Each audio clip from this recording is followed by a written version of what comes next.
Hi, Rich Karuba for bowlingball.com. Let's talk about how to change bowling hand positions. We get a lot of requests about what hand positions and how to release the ball. It's real hard to describe it. We've got an article that talks about it, but let me make a couple of key points for you, and hopefully if you're listening to this video, it guides you in the right direction. First of all, there are things you can do before you attempt to change your hand position and your hand releasing technique to change the way the ball motion appears as it travels down the lane, and that is you can change your ball speed. If you're real good at controlling various ball speed ranges and controlling your loft over the foul line, you can change the skid length of the ball and help the ball react consistently from the break point to the pocket.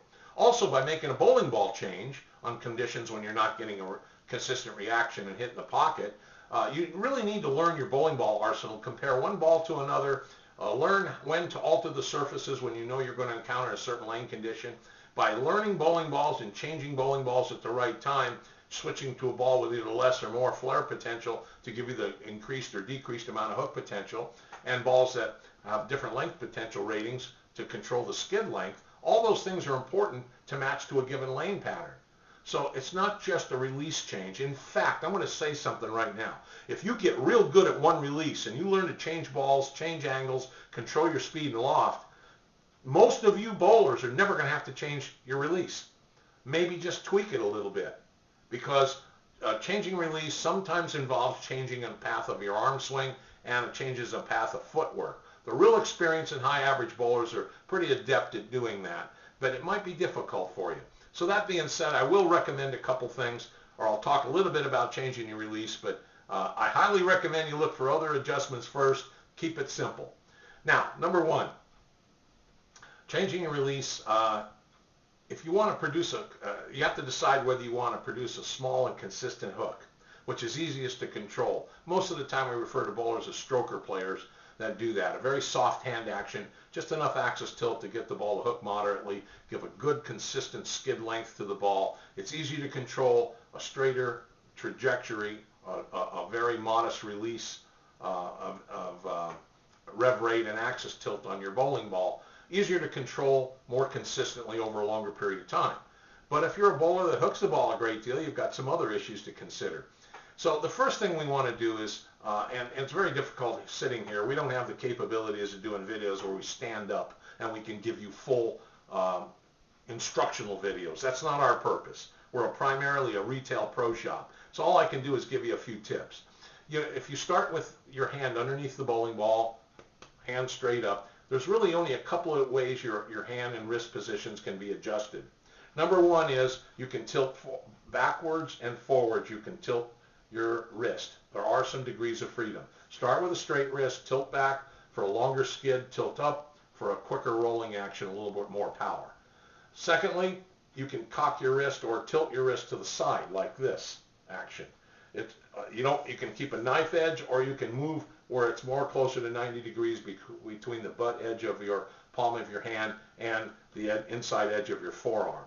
And by doing that, when you unhinge and you release the ball, to straighten the wrist right at the moment of release, you'll really rev it up. Okay? Coupled with the rotation of the fingertips after the thumb exits the ball. If the thumb exits the ball slightly before the fingers, you're going to get a positive rotation and you're going to get a hook result.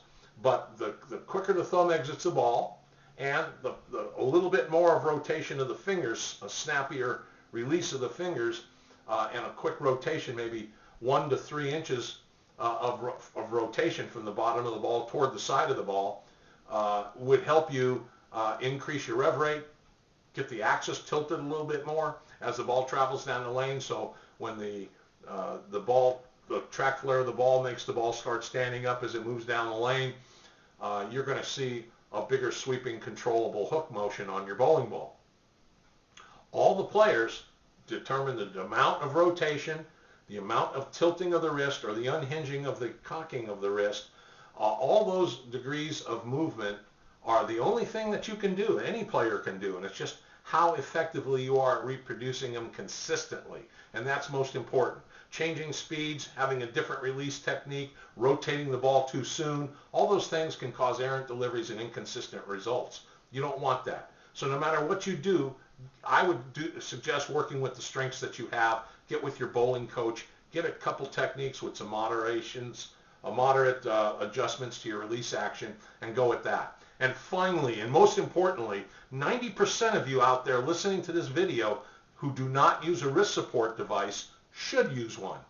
I like those ones that are adjustable, where you can crank the dial on the back in some fashion, or adjust it where you can increase your tilt one way or the other, straight wrist or reverse tilt. It creates a quicker thumb or a slower thumb exiting of the ball, and it'll help you control your skid length. And you don't have to think about it. All you have to do is just rotate slightly to determine how much you want the ball to hook.